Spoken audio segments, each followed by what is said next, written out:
All right, welcome to another episode of the 618 Podcast. I'm your host, Tattoo Tom. Today we have some special guests.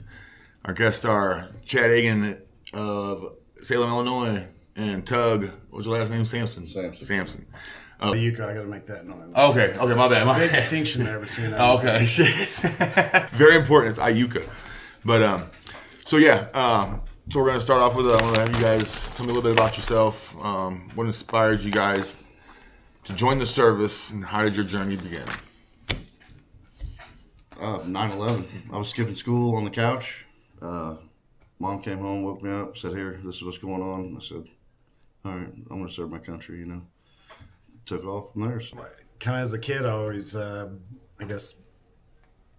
was inspired by the military, the movies, the TV shows. Like, remember always having a stick in my hand like a gun as a kid, running around with my brother in the woods or whatever. And so, it just kind of was a natural progression for me. And then in the high school, the recruiters came and all talked to us, and the Air Force recruiter, I think, had the coolest story.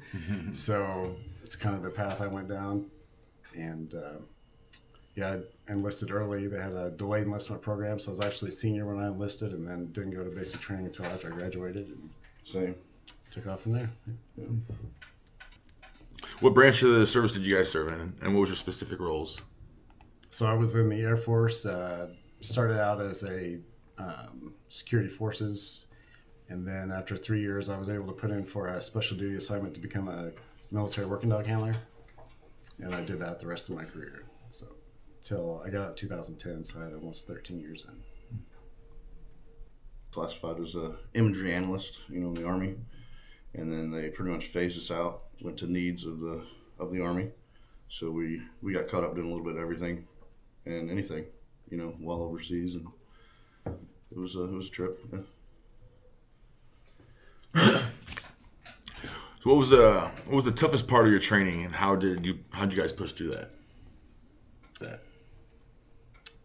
There wasn't any particular part of my training I thought was super tough, but the mental games they play with you in basic training, they tell you when you get there, the quickest way through it is to just get through it and not dilly-dally around. Like, I didn't know the Army or the Air Force had the training. To be honest with you. they would take our cupcakes away. Yeah, that's terrible. Yeah. That's terrible. They would maybe you could only have one dessert instead of two at the chow hall. It's like pretty rough. One guy got caught getting dessert at the chow hall in basic training, so they made us line back up. Everybody had to go get a piece of cake. And then we had to march back, and this is August at Fort Sill, Oklahoma, Oklahoma City, South. So it was warm. They made us all do jumping jacks till we puked. If you puked, you got to go get back in formation.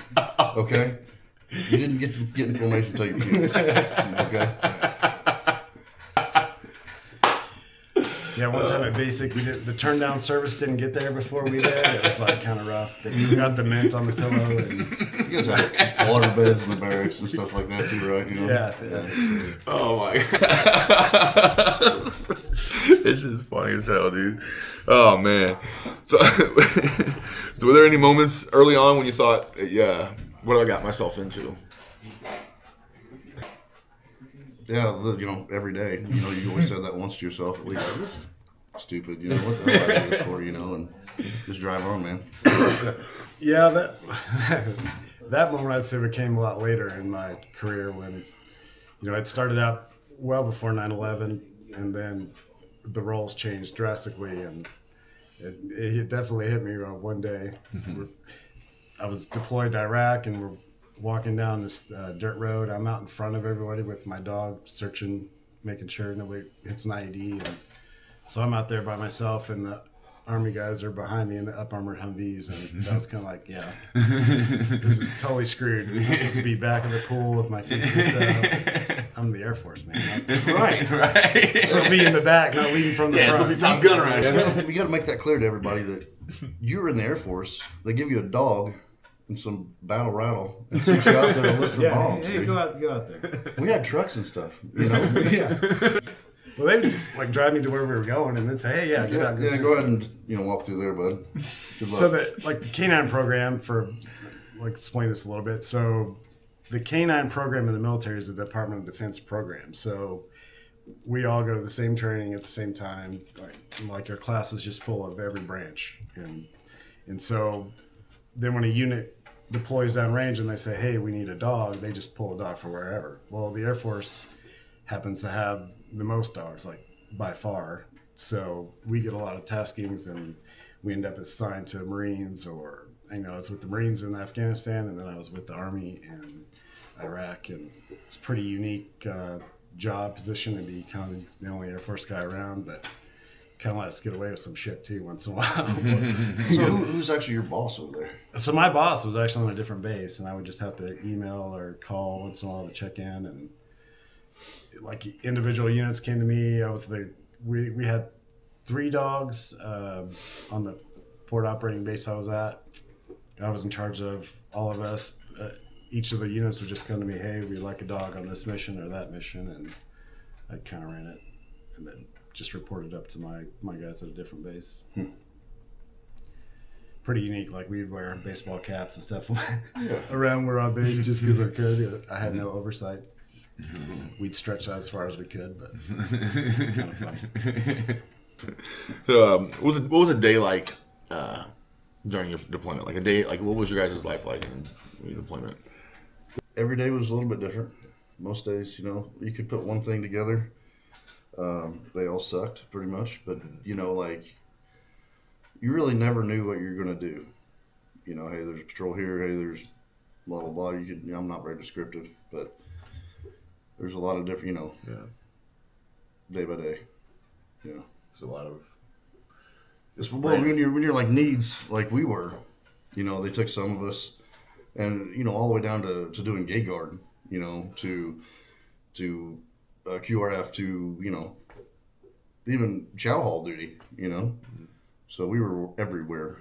I never got to do the chow hall stuff, which I would have liked. Would have had a massive supply of rippets. Remember those? Oh, yeah. They were sick. It's like a Red Bull times 100. Yeah, and they're only about and this. they're like in a little Dude, little baby cans. Oh shit. Yep. You on the civilian side, or is it just? I don't know. I'm not. Yeah, you can get them somewhere around here. Has them. Somebody was telling me, and we were all like, "Yeah," God. because we're all vets. And we're like, "Let's go get them, dude. Let's go get every one of them." How'd you do and stuff? So, like for me, yeah, like he said, every day is different, of course. But really depending on where you're at. I mean, I had 2 combat deployments, one to Iraq and one to Afghanistan. Afghanistan was actually fairly mild for me. Was there shortly after 9/11, so in January of 02. So I was there, part of the team that sent the first 300 and some detainees to Cuba. So we were just there processing the detainees, and I was just kind of the security inside of the detainee facility. So my job was, if somebody got out of their cell, then I could detain them until they got to the wall. Once they got to the wall, the machine guns were going to detain them. So I just worked there, did security in that. So that was the mission there. But then when I went to Iraq, it's quite a bit different. Like each Army unit would come with their different kind of missions. They had different things like cordon and search, where we would basically go into Baghdad, block a whole area off, and we would search everything, trying to find weapons caches and looking for certain people. But then another unit, the next day, they may be going after these high value targets, and we would go, raid a house or work on some actual intel that came from maybe some of the stuff he was doing. So like every day was totally different. Never knew what was coming. Military intelligence is an oxymoron or something. Yeah. You guys, because I know you come in and get tattooed by Matt a lot. You're Matt's sister's brother, or Matt's wife's brother. And I'm tripping. Sorry. Yeah. So, and you guys didn't know each other until just recently. Right. And so how'd that transpire? It was love at first sight. Yeah, I see that. You know what I'm saying? The Army guys, they're always looking up to us. Yeah. So, you know what I'm saying? No, we met drinking beer with everybody, And was it New Year's Eve? Yeah, it was New Year's. Yeah. And just hit it off, dude. Had some cool stories to we can relate to each other. There's a big difference in, there's a lot of people who are veterans. a lot of people kind of embellish on what they did and what they, say they did. And there's even people who flat out weren't veterans and say, but Yeah. it doesn't take about 3 seconds for somebody who's actually a combat veteran to talk to another one and know, Yeah. this guy's legit. Like, you just know right off the gate. Yeah. You run into a lot of people that are like so full of shit. Man. And They want to be that so bad. Yeah. So, what makes a great leader in the military? In my opinion, it's cool. Somebody that knows everybody's job. Somebody that knows the private's job. Somebody that knows the platoon leader's job. That can see, hey, leading behind a desk is stupid. Like somebody that just gets thrown in there. It's easy to lead behind a desk, but if you know how, hey, this guy's got to go burn shit all day, he's going to have an idea of how long that's going to take and not have unreal, what I'm looking for, expectations on, his duties. So, in my opinion, that means a lot, knowing how to, what everybody's job is and how to do it, before they get, The way, it's kind of like you just don't get shoved into a position that you're not very familiar with, and then you got to try and dictate someone else's next position or next, move, and Kind of go along with that, like also understand that everybody has something to contribute. I mean, even your lowest ranking guy, he don't know what he did before he was in the military or how he was brought up or what he contributes, but trying to figure that out and see what role you can put this guy into where he excels and helps the whole team and listening to your people. I mean, I would promoted fairly quickly while I was in, so I had some leadership challenges of being young and having to, I was over a lot of guys that were older than I was, and you get a lot of pushback on that, and just trying to listen to them and, show some compassion from where they're coming from, of the struggles they're having, and I'd say instead of just thinking everything, is like do your research and listen to your people. right, yeah. Well put, man. We were blessed with some good sergeant first classes, and our top was great, and we were blessed when we were deployed. So That's awesome. Cool deal. How did serving alongside your brothers and sisters in uniform shape your perspective on teamwork and loyalty? Yeah, kind of the same thing we just said. Like Pretty just- important. Just even knowing each other, and really having each other's back. I'm going to throw this out there, and it's whatever. It seems to still be a problem today in this 2025, but it takes race out of the equation, bro. Oh, you yeah. know what I'm saying? And racism's stupid. Yeah. Think about it. I mean, It's think about it. Over a skin color. I Yeah. mean, not the person. Not yeah. It's That shit brotherhood. blows my mind. It's stupid. There's a lot of things. It's like the basic training is designed to break you all the way down, and then they build you back up. That's kind of the whole concept of the thing. And when you get there, you're all equal. Everybody's got the same haircut, wearing the same clothes, and like you don't, just like you said, like you don't notice that. Oh, this guy doesn't look like me, or no, you're all the same. Bro. Like, There's no, hey, how can I help you? Help me get through this. Yeah. And it was definitely different coming from a small town like we're in here. Yes. And even back when I was here, it was even, I would say, smaller town. So it was a little bit different, all the things that happened back when I was in high school, and guys that ran their mouth and shit like that, the jokes that were made. Like when you get in the military, you're like, yeah, this is stupid. Mm-hmm. Like, these guys are all the same. We're all the same. We're here to help each other. What are you saying? They at the beginning there with the break you down, build you up stuff. We had these 3 phases: red, white, and blue. Red, you go in, they bust you down, make you think you're nothing. White, they go in, they train you. Blue, build you up, send you off. So it's cool. Like you said, man, you get down to nothing. All you guys each other. Sense too, because I mean, think about it. You don't have an identity. You don't have to worry about You're a the number, style. bro. No. You're a number. You're just like there's nothing else that separates you other than the fact you're in the same service doing the same job. I like that too. You know what I'm saying? That's pretty dope. I'm sure like in all services there's some sort of sort of small, maybe small racism or something like that. I'm sure there's, but And you didn't know, like, I wouldn't know your political beliefs. Serving together, like politics are totally out of it. Yep, dude. Yes. Everything. I mean, you're there to do a job. These are the rules you follow. It's a very black and white, and you don't give a crap And about that, where you came from or where you grew up. It's all, everybody's the same. And to this day, I've been out for years, and to this day, it's there's no gray issues really in my life. It's either black or it's white, and that comes from a lot of that. Yeah, ask my wife. Yeah, ask so black and mom. white about it. Yeah, Dude, exactly. same. Exactly. I've been to service and I've done the same way, man. There is no It's no 0 to gray 60. That's it. There's 0 and then there's 60. So, all right, can you both share us a story that you're particularly proud of? Go ahead. You go ahead. The star of this one. No. We had several pretty good finds when I was in Iraq working the dog. I mean, we found some weapons caches that were large, and when you kind of break that down, I remember one particular weapons cache we found were mortar rounds. I think there was over 90. There was 90 something rounds total. They would take like 3 of those to make a roadside bomb. So you start breaking that down, you're like, hell, there was 30 something roadside bombs that we just pulled out of their hands and maybe kept somebody from being blown up. Exactly, killer.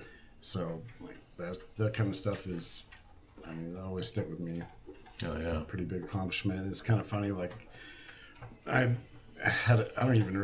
think the picture originally came from when my service dog retired. It was him and I in front of our mortar rounds, and that got on the internet, and then people have since made a meme of it. Yes, you went viral, bro. It's like it's all from that like picture, and it's What is like you? kind of cool. that's pretty Your dog dope. chases tennis balls. That's Yeah, it's like cute. your dog Yeah. fetches balls. That's cute. That's got him in the whole Dude, story. I use High that. fives I use that picture in the promotional Oh, video. okay. Yeah, Right. definitely use that, and I thought that was pretty dope too. Yeah, that kind of hit me out of left field one day. My buddy said that to me. He's like, "What the hell is this?" I was like, "Oh wow." Did you hold any kind of like record? Is that like a? Did you? I mean, because I've seen an awful lot. Is that a typical? Unspoken Is that a anything? typical fucking dog find, or is that a? I mean, I'm So sure there was a little they bit of vary, like, but there's a little bit of a struggle. So I had an Air Force boss, I would say, when I was deployed, and I also had an Army guy that was at another base that was also over us, and he, I think, took it personal that the Air Force guy had more finds than the Army guys that were working on my fob, and he would like always asked, "Well, how are you finding all this stuff?" And how are Is it because of your ASVAB score? yeah, well, let me get my crayons and Hell yeah. it's like I just had a good dog. The team that like I kind of connected best with. The missions we did were productive. I guess that's from their S2. Their intel was maybe better. I don't know why. We had a lot of good finds, and it worked out. It even got to a point where we'd been working one particular area that was like kind of south of the green zone on the river to the east. So if you look at a map of Baghdad, there's the river makes a big kind of hook through it, and then down in this corner, it was kind of an area where they were tracking a lot of things coming in and out, but nobody really been operating there. So the commander said, "We're going to go there and see what's going on." So they thought they were using the river as transportation up and down to bring guys in and out. We go to that area, and it was a mission that was going to last a few days. We got in there and found some pretty large caches, and even took some fire while we were there. They were trying to scare us off. They knew we were there just trying to get us out so they could recover their stuff. And that night, we get back to the fob, or that morning, so we did almost everything at night. I was asleep in the afternoon, and got a knock on the door. They sent some runner to come get me. "Hey, the commander wants to see you." I was like, "What the hell did I do?" I don't usually go talk directly to the commander, usually XO or S3, but I go up there, and the commander sits me down. "Hey," he's like, "You're doing a great job, but I think we're going to keep you here on the fob the rest of this mission." is there a reason why? I said, well, he's like, read this. So he hands me a paper, and it's a transcript they got from some cell phones, and it was the insurgents talking about they need to get the guy with the dog. Seriously? Shit. That's cool. It's kind of spooky. He's like, so we're gonna leave you here because they're really gunning for your ass. Yeah, I'm cool with that. Yeah, I'll leave that. So you had a hit on you. Yeah, they were not happy that we were finding their stuff, and they knew the dog was the reason for that. I was just the dummy holding the leash. Awesome, How long did you have your dog? What was the name? Benjo was his name. okay. Yeah, so the dogs are assigned to the base, and so as you change assignments, you change dogs. So I was with him while I was stationed in Elmendorf, Alaska, and then before I got there, I had a different dog, and then. Is that you get attached? Is it? Oh yeah, yeah. I kind of figured. Yeah. Get attached, and then so when he retired, they called me and asked if I wanted to adopt him.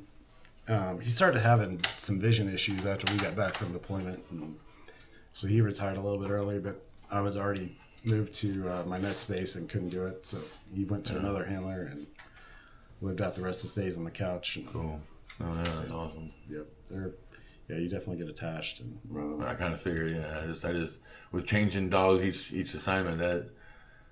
It's getting bad because you get some dog, like some personalities are a little bit tougher to deal with. Mm-hmm. This dog was pretty mellow until it was time to do shit, and then he would turn it on, which is perfect. Like he had the perfect mentality, I thought. That's awesome. I'll go a different route on you. Okay. I got to over at Baghdad. You spent time over there. I was out of Ramadi. I'd go over to Baghdad, do some stuff, and have to go back. Anyway, one time I got the opportunity to do a little looking around over there.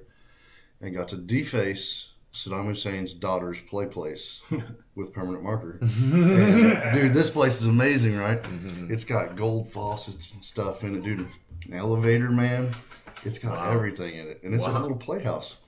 It's crazy. So I wrote some stuff there. I'm sure appropriate. It was appropriate. Yeah, sure it was. For the time, it was very appropriate. You know what I mean? And then ended up borrowing a Humvee and went for a little ride after that, and. Yeah. So I'll go a different route now a little bit. Yeah, that's fun. That's awesome. Good. It's always good to vandalize somebody's playhouse. You know what I'm saying? Exactly. Little girls play. I was just jealous. Like this could be my playhouse. Why wasn't where I'm sitting? This should have been me. Yeah, exactly. I should have been his daughter. I got a story when we get off camera. Okay, all right. Yeah. You been there? You been to the playhouse? Palace, yeah. Oh, I've been to Palace, yeah. Been to the playhouse? I haven't been to the Palace. So. Perfume Palace. Yeah, is that where you was? Perfume Palace? I was at That's the one with the pool out back. yeah, I think I've been by there. Yeah, I didn't spend very much time at BIOP. I was at Falcon south of there. So, what was your biggest personal sacrifice you had to make for your service? Oh, definitely your family relationships. I mean, 100%. I think almost I saw some statistics the other day. I don't know if it's right. I think there's only 1% of people. There's 1% of the people going to the military, and then only 1% of those stay married if they make it a career. I mean, it's tough. You are young and making stupid choices, and when you're, for me, I think when you're deployed and doing some things where anything can happen the next day, you kind of live on the edge when you're off duty as well, and doing things that are stupid and risky, and you're just kind of wild ass, I guess. You weren't you and Jamie weren't in the service together. She was in a different. No. Shout out to Jamie, by the way. His wife is also in the Army, or no, she's Air Force. Air Force. Yeah, she's smarter than that. Yeah. No, I remember when we were stationed in Alaska together. She was married then, and then we connected after we both got out of the military. Same thing Chad said. Family, of course. You leave for so long and come home. Everybody's older. Maybe you've lost some people, some family members, and you weren't able to be there, kind of thing. And it's tough. Yeah, absolutely. I can only imagine. Because come back and things change, and sometimes people come back and they they treat them 10 times differently, you know. And especially like I heard a lot. It's really like a lot of real hard for veterans when they come back to the VA to get to help them, take care of them, and get to them, and just all these homeless vets. Yeah, that's a whole different podcast. Yeah, that's what I know. That's what I'm saying. So that's why I wanted to touch upon this, because there's a lot that goes on that I would love to be able to, to see President Trump get down. You know what I mean? Kick some ass with that. Yes. I pretty much gave up on. I mean, thank God the VA's there, but man, it's tough dealing with them. So. I hear that from a lot of people, and I mean I understand, but there's kind of a high demand, but these people should be taken way better care of. I mean, this is the bread and butter of our country. Yep. You know. Amen. How'd you guys handle being away from your family and home for long periods? You guys, I mean, obviously took a kind of a toll on you, but at first when you guys started, was it really hard for you guys when you guys left? I mean, or did you guys kind of adapt to it pretty quickly? How were the visits? At the beginning, you don't have time to think. You're getting your ass kicked every day, and that goes through basic, that goes through AIT, school, and. You get visits through all of them at all, or is it Well, like once you get out of basic, you're what the hell would they start giving you leave or something? I can't remember. Yeah, I think you had a couple. Well, for us, we had a couple days. You guys, right. You got cell phones in your basic training, right? There weren't cell phones when I was Or satellite No, phones. right off the get-go. I mean, he's got to understand this. It's all business, dude. You don't have time to hardly even think. The end of your training day, all you're thinking about is sleeping, closing your eyes and going to bed. And, Yeah, that's evolved quite a bit. So, there weren't cell phones really I don't think till, I think actually they were more popular in Europe, my first assignment, and then when I came back to the States, they were just becoming popular. So, communication now, if you're deployed, would be a lot easier. There's Starlink internet and all that stuff. So, I was deployed to Afghanistan. There was basically no communication back. We were at a bear base. The only thing I would maybe get a couple minutes on a satellite phone. I mean, every didn't have couple weeks. what do they call those little phone places? Phone cafe, internet There's cafe. none of that set up when I was there. We were there so early. We literally took over Kandahar Airfield and then we set up. So I was living in a tent, eating MREs. It was bare bones. RPX was sandbags and stuff, and they had your basics, your cigarettes, socks, underwear. Towards the very end, we started getting stuff in that you could buy. Otherwise, we literally. Were you buying stuff out of Connexes, and stuff like that, or how was it? Yeah, they set up? They kind of set up so at Kandahar they had the airport building or whatever. They kind of set up in there. I said, that was right at the end of the deployment for me. When we got there, we ate MREs and we didn't have anything extra for 3 months. Did you ever get to Alticatum? Yeah. It was the best airbase over there, in my opinion. I mean, dude, the chow hall was like lobster and stuff. You know what I mean? Yeah. No, I never did. So, but back to the communication thing, with families. Then it was hard. I think. I remember when I got back, my parents had a videotape where they recorded the news, and they would catch glimpses of me. There's a guy with the dog walking. They knew that was me over there. That's kind of the only communication we had back home. But then Iraq, I was able to email. I had some internet service where I could email back home, and so the longer you're in, the more it evolved and got easier. Yeah. Wow. Imagine that. It's the only time you get and it was. How long did you guys get the chance until you got to finally see your family? Our deployments weren't. The Army always deployed longer than us. I think my longest was when I was in Iraq. I was 6 months. My other ones were fairly short, 4 months or so. So that's usually a longer stretch. Army gives orders out that says, "Hey, we're going to deploy for 12 months plus or minus 3." And then it's oh, instead of 3, we're going to put 5 more on there. So the Army gets hosed. And the Marines are the same way, like in like a 6-month deployments. Is that what they do? Yeah, I'm not sure what their rotation were. I feel like they were shorter. Were the moments that tested your mental and emotional strength, and how did you overcome them? Like you're just while you're deployed in your deployment. I would say you don't have time to really consider it when it's going on. So like, there's a lot of mental and emotional, struggles.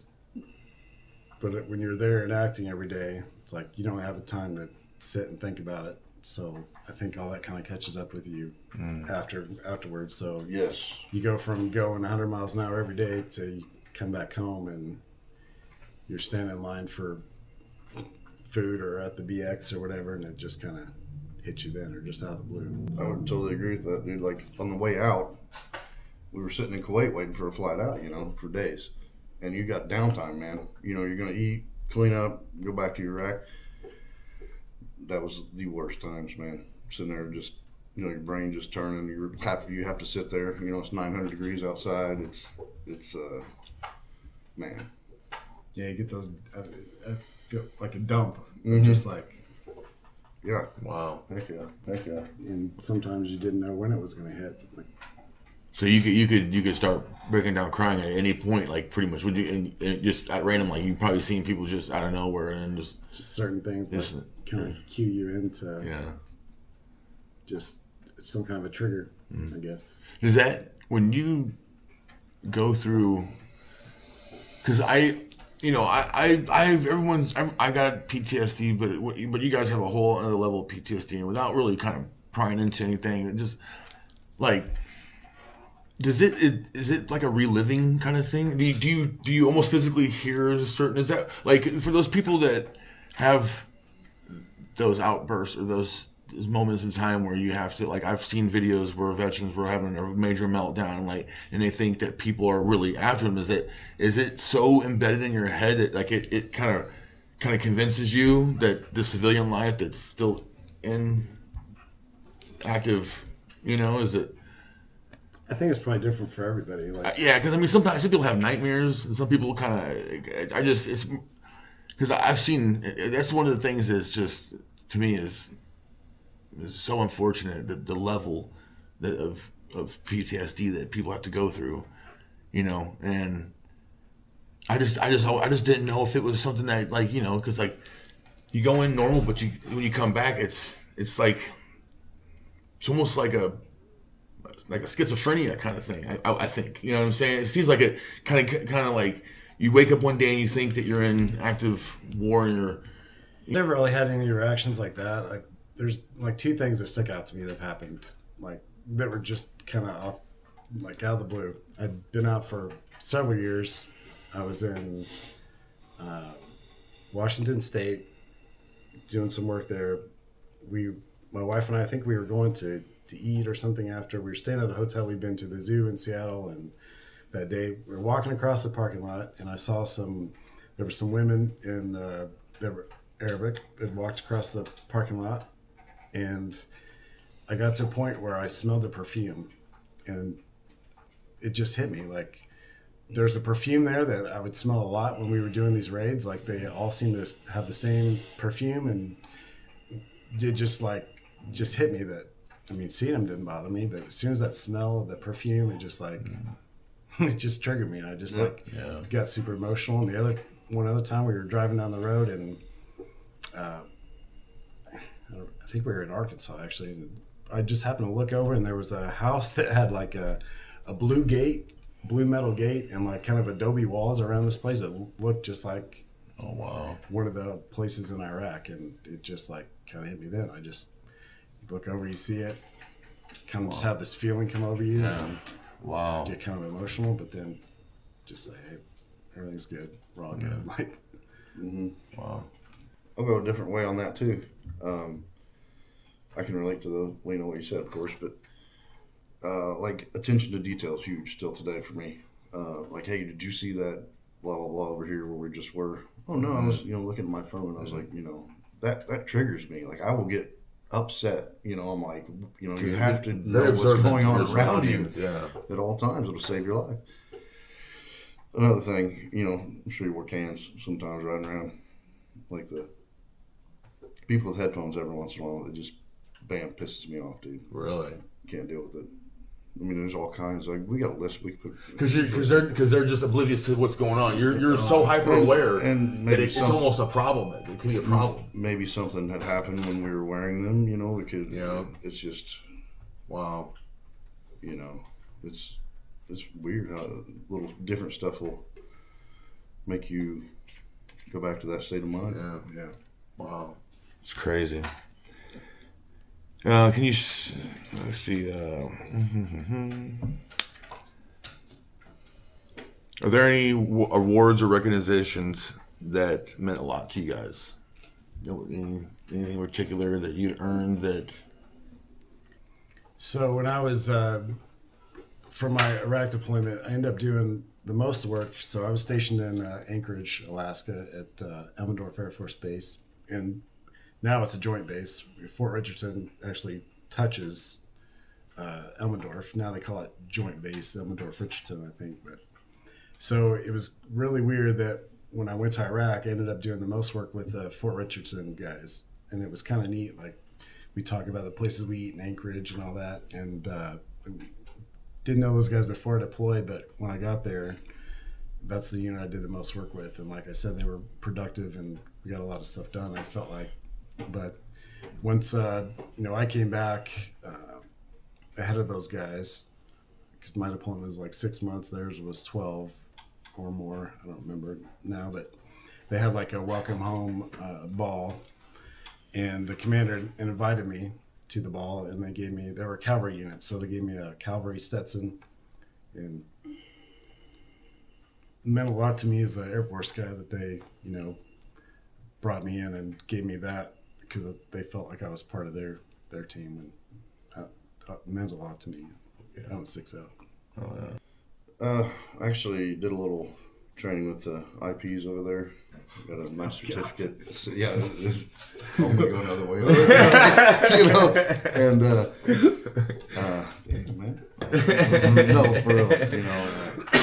That was pretty cool, being able to participate and try to help, on a bigger scale. So.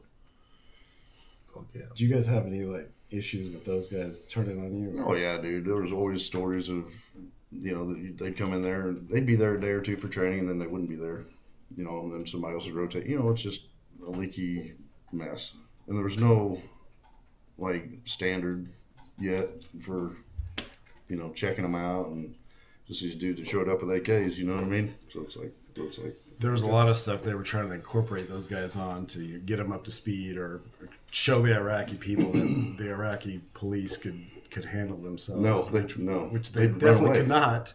But they were trying to make it look like they could. So there were even missions we were on. We would go find a bunch of stuff, weapons caches. There was one in particular. I remember we went in, found a whole bunch of stuff.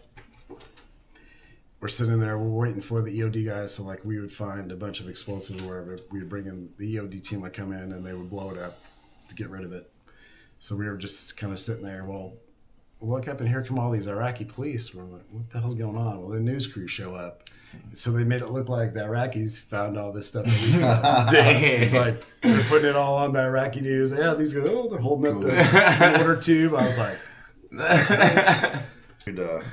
Ford Motor Company should thank the IPs and the U.S. government.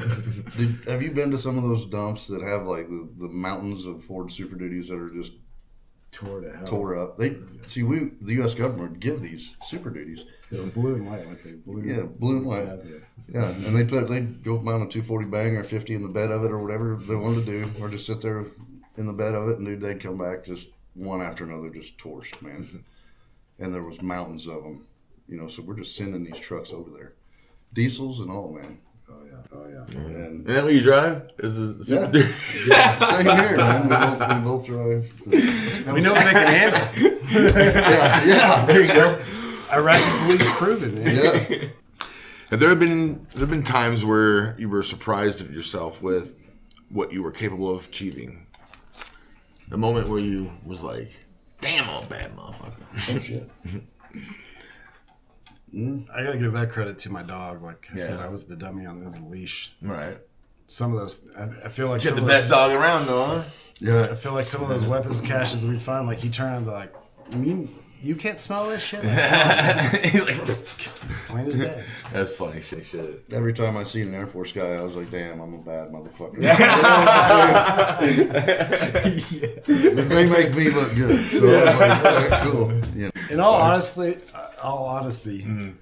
there was, when we would go out to do these missions, I probably shouldn't admit this. No, but fuck. I'd be sitting in the back of the Humvee, like my dog had his own seat, and you got the gunner in the middle, and like Humvee is usually how we went. Sometimes Strikers or Bradleys, but there was a lot of times I was thinking, damn, I'm glad there's not an Air Force guy in that turret, because it's Army guy who knows what the fuck he's doing. And it's just different roles. And all the branches have their roles, but I was glad that the Army knew their role. Yeah. And we're good at it. So, Absolutely. yeah. You said you used Air Force. What was one of the most, like, what was the coolest thing you got to fly? Oh, I didn't fly anything when I was in it. Oh, No, okay. so, but I probably shouldn't admit this on camera either. This was before my wife. Oh, shit. My phone's ringing. You probably should. Your phone's ringing now, everybody. So you would, at the bar, oh, you're in the Air Force. What do you fly? I'm like, I fly an M16.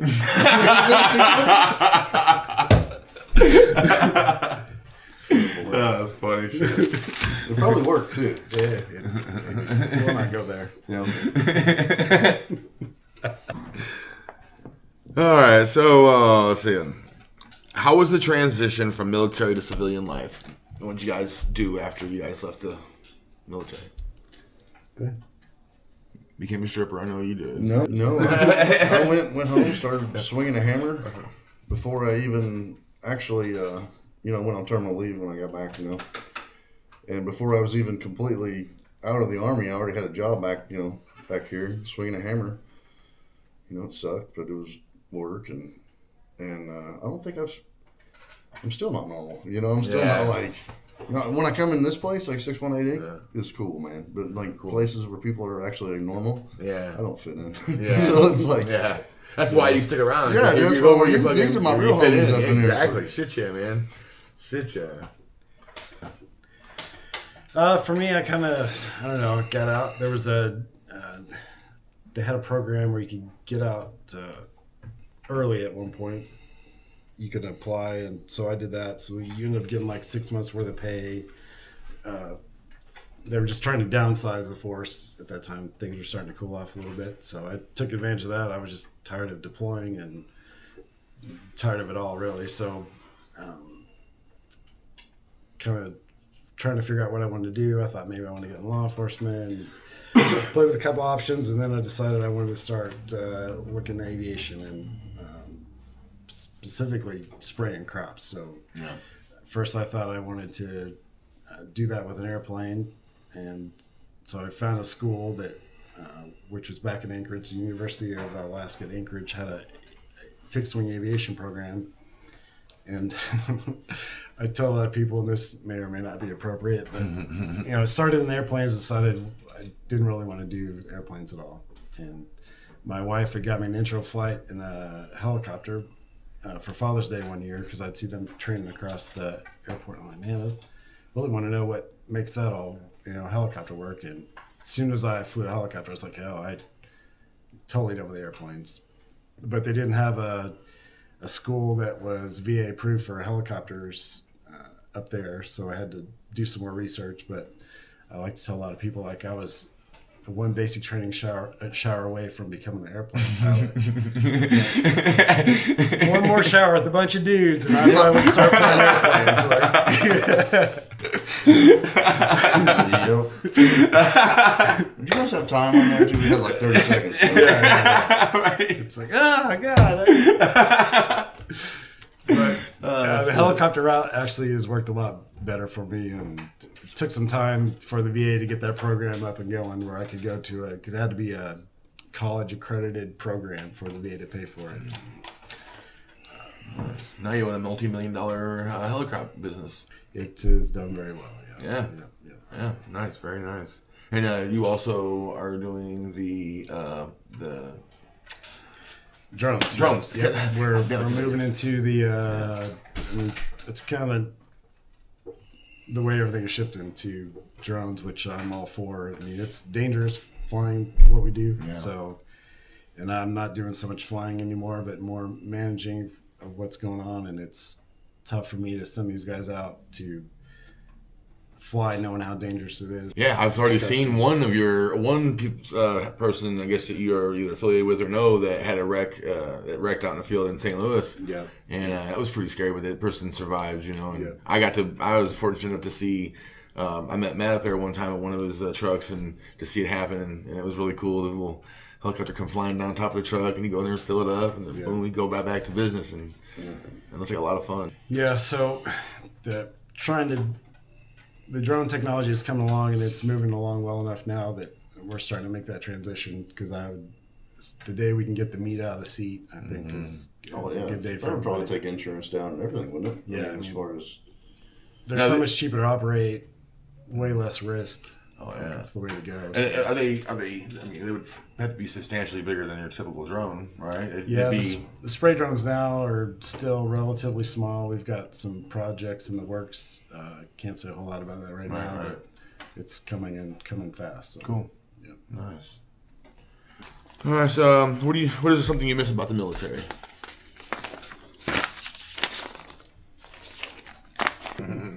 I mean, we're going to say the same thing. The guys. The camaraderie, the brotherhood, man. It's cool. Yeah, a lot of that is also it's I think sometimes simpler, easier almost. You know what you're gonna do every day. Like you're being told basically here's the structure, and here's so some of the stresses that you have outside of that, all the other things figured into it are kind of taken away. Like especially on a deployment, it's like you're there to do a job, and it doesn't matter what the hell else is going on. You're not worried about paying bills or anything else that's happening. You're just focused on your one job, which is almost easy. Like Yeah, it seems easy compared to when you get back to civilian and then life. you got all these other stresses of family and like I said, the bills, all the other stuff going on. So, and then it's weird to say, but almost any combat veteran will tell you this. Like, would you go back and do it again? Yeah, I would. Like, I don't know why. It was horrible. Yeah. Well, we're glad for punishment, you know. Yeah, but That's the worst thing I ever did. Yeah, best worst thing I ever. it was like It's like drinking Milwaukee's worst. the only way I can describe it is like the realest thing you've ever done. Like, Yeah. Oh yeah. other things like that seem like kind of You think you're gangster until you join the military, and then right. and you get to see what it's really about. So you work at the fire department now, right? Yeah. So I'm volunteer firefighter. You do that after you got out of the service, or that's always been in your family, anyways? Your dad's Right. the chief, Yep. pretty much. Dad's the fire chief. So when I moved back here, I joined the fire department. Always interested in that anyway. Yeah. And that's been good. We've got a great team over there at Eagan now. I'm really proud of those guys, and Nice. it's coming along really good. Yeah, that's awesome, man. There's how is that life? How is you? Because you're on call, right? I mean, pretty much, and you have to, So I mean, how is that? Is it? I think it helps. Can it be boring, or is it, or does it get eventful? Oh yeah, it certainly gets eventful. But I think kind of having the background of being exposed to some of the things I've been exposed to kind of can keep you calm when things are really. That's going on. important. Yeah. I mean, that's why every kid wants to be, at least seems like they want to be a firefighter, a cop, or in the service, or some kind of action-packed figure. I know I should have been. My thing was I was such a defiant kid that I know that being in the military would have been the absolute best worst thing for me, but it would have been the best for sure because of how defiant I was. But I knew that I was like, I'm not going there, and now that as I'm older. And I realize I'm the kind of person that runs towards danger. I realize that I'm the kind of person that does run towards danger, but I never went to the service because it was more or less like I was pretty much afraid that they'd have to break me down, and I didn't. And at the time, I was fighting for survival through school and just trying to be this tough guy, when that service would have totally benefited me big time. I really wish I could have done. Good Marine. Do you like the taste of crayons? Yeah. Only the Crayolas. No, you would have been a good Marine. Yeah, absolutely. Yeah. Yeah, I mean, all bullshit aside. I appreciate that. I really wish, because I don't consider myself not even close. I mean, but in the mindset that I have, I feel like I'm always in my mind preparing for like a day in battle of some sort, and even like right now, all bullshit aside, if I had a gun right now and the world went to shit, I'd be scared as fuck. But I would be able to handle my business like I have to as best as I could. But I know in the deep of heart of things that I would panic. I'd freeze. I know I'm capable of certain things, but for something that you guys have been through, it's fascinating to me because, like even when people see the sight of blood, they just faint. I bet if you've seen blood, you're just like, oh, no problem, you wipe that up for you, whatever. And that's just, I love that kind of thing, man. I really appreciate your guys' service in the service. You know what I'm saying? And I mean, this is why we get to do what we do. Yeah. I love this shit. If you could leave one message for listeners, especially fellow veterans, what would it be? And we'll close that with this. That question. Yeah. Join the Air Force. All right. He's got, short story, brother. We were in South Korea, 2ID, whatever, and we live in these janky barracks, whatever, it's like 4 people to a bathroom or something. I can't remember exactly. A lot of my military is like a black hole. But anyway, so we're living there, and we got to meeting people, and the Air Force lived right next. I could throw a rock and hit their barracks, the same barracks. They got paid. It was an absurd amount more a month for substandard living conditions, living in the same buildings we were, the Army guys. Damn. And that was the moment I fucking hate these guys. I hate every one of them equally. So it's funny as hell. But yeah, definitely if you wanted the easier, better, and even like getting out after the Air Force, your options are a little better. But everybody's not as smart as you, Chad. That's bad. Or as good looking. Oh yeah. I know. Killer, I know, man. I know. Oh boy. Oh shit. No, that's I'm more of the less serious side over here, but Just for you, as for veterans, yeah. If anybody listening to this ever has any problems or anything like at all, like I need anything, holler at me for sure. Yeah. Absolutely. Yeah, 618 Inc. has a nonprofit organization for 618 Helps that I think veterans was one of the things that might be in with that. So hopefully we'll be doing a lot of stuff for veterans. That's good. There's a lot of dudes that even when they come back for deployment, in ETS without help, getting, I don't want to say it like this, it might not be the process back into reality or, civilian life.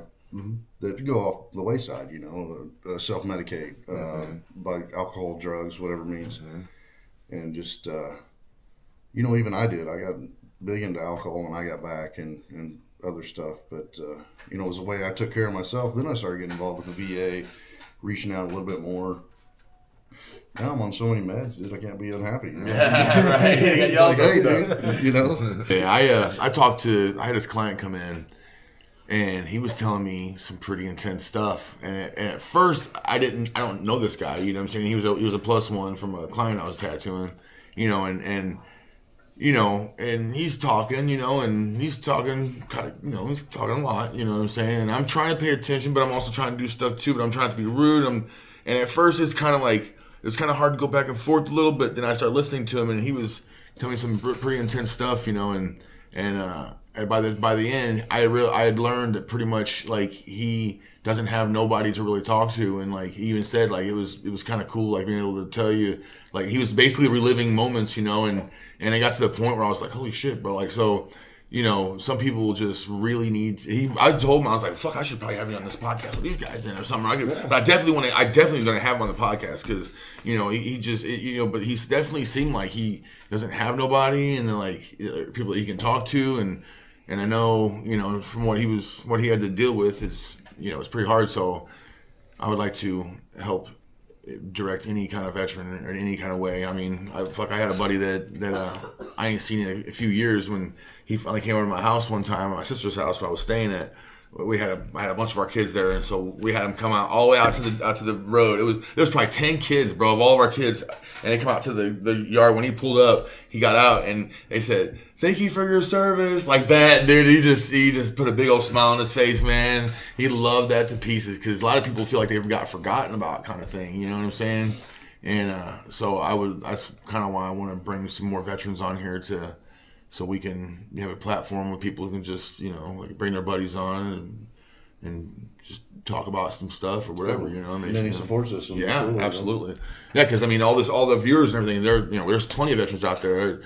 It just opens a whole doorway for a whole new community. If you find any Marines or Navy guys, we'd love to come here and roast them. Yeah. We'll put them in cages right up in here. They go in the corner and just do a whole. That would be an explicit podcast. Yeah, it'd be the Patreon podcast where we put it on. We'd make some real money from that. We're not even going to invite the Coast Guard. No, they're not. That's funny shit. Awesome. Well, I appreciate you guys taking the time out to come out here today and sit here and talk with me about someone who's not a veteran or is not, you know, but I you know, obviously I got my family members, I got veterans in my family and things like that. And, but I appreciate you taking the time out to come out here and, you know, the podcast and kind of share your little bit of your life and what you guys do before and after the service. And if there's anything else you guys want to add, I would love to. If we had some beer, we could talk the rest of the evening. Yeah. You had one question on your list that you didn't hit. I think Okay. It was, Oh boy. it was about serving with somebody from history. Is that what it was about? Page? Yeah, I missed the whole fucking page. Goddamn. Marine. Definitely Marine. Sergeant Doofy. Focus crayon on who's right. Oh shit. Okay. So, if you could serve with any historical figure, who would it be and why? General Mattis as a second lieutenant. His famous quote, like I love this quote. He said, "Always carry a knife in case there's cheesecake or you need to stab somebody in the neck." I live by that. That's awesome, dude. Old Mad Dog. He would be. He'd have been something as a lieutenant, I think. Oh yeah. I don't know, man. That was a pretty broad question there. It's Rambo, maybe. Right. No, I mean, Right. the Raging Cajun. Ooh, he was a badass down there, Katrina. Oh yeah. He would have been an animal to serve under. Who's that? Raging Cajun? Who's that? Explain to me who that is. Honore, General Honore. Was he a major general when he was down there? I don't remember his rank there. No, he went down there and straightened that shit out. He was a badass. Yep. Yeah, they were having problems and all that stuff, and let him loose, and he took the ball and ran with it, dude. Nice. So he was a doer. Yeah. Nice. Let's see. What does patriotism mean to you after everything you experienced?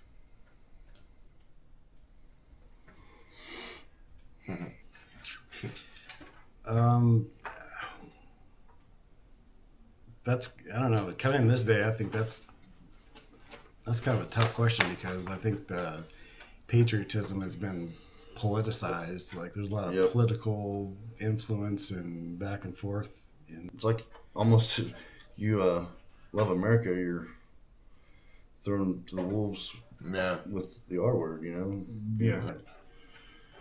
Yeah. Yeah, it's definitely changed, actually. I mean, after 9/11 happened, it was, you know, I would make sure I changed into my civilian clothes before I left the base if I have to stop anywhere, because it was like you couldn't walk down the aisle without people stopping you and wanting to thank you, and which was great.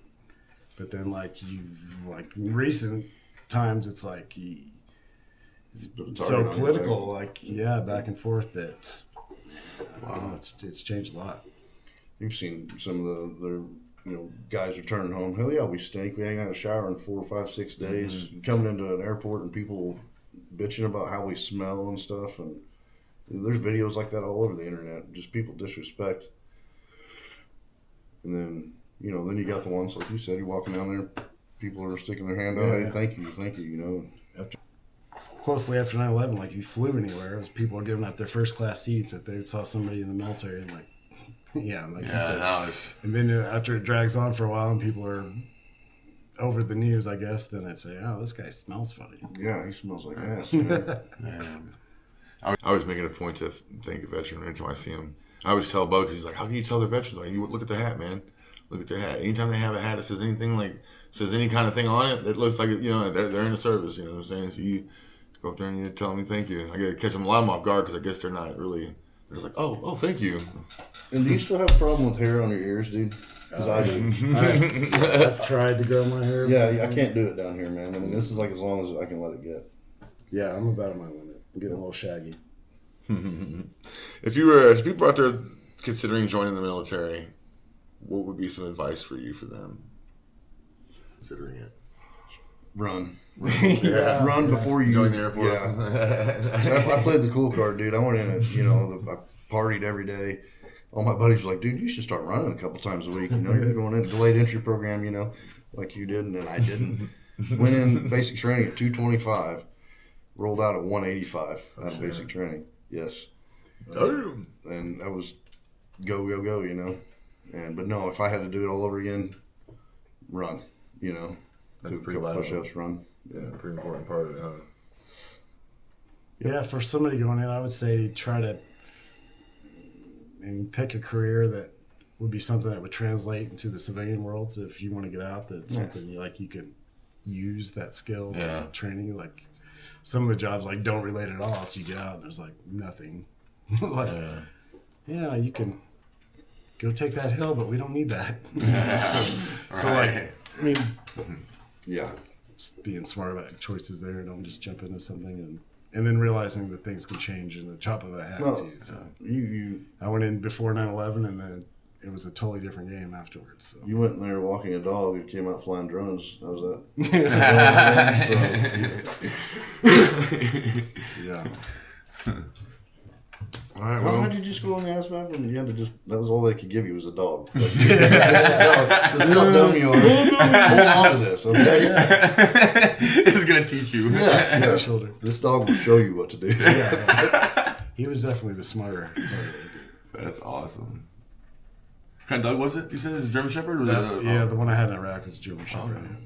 Wrap it up for today. We're going to do a segment. It's called On the Spot. Basically, I asked you about I was asking about your tattoos. Basically, like a tattoo that means the most to you, probably your favorite tattoo, or the one that most hurts the most. Be real quick, or just and if you want to show. Pain-wise the most. Yeah, hurts the most. What's your favorite tat? What means the most to you, and what's the most painful one for you? And then you can, if you want, you can show it on the camera and just kind of say who did it or whatever. Which I think Matt did most or all your work. Yeah.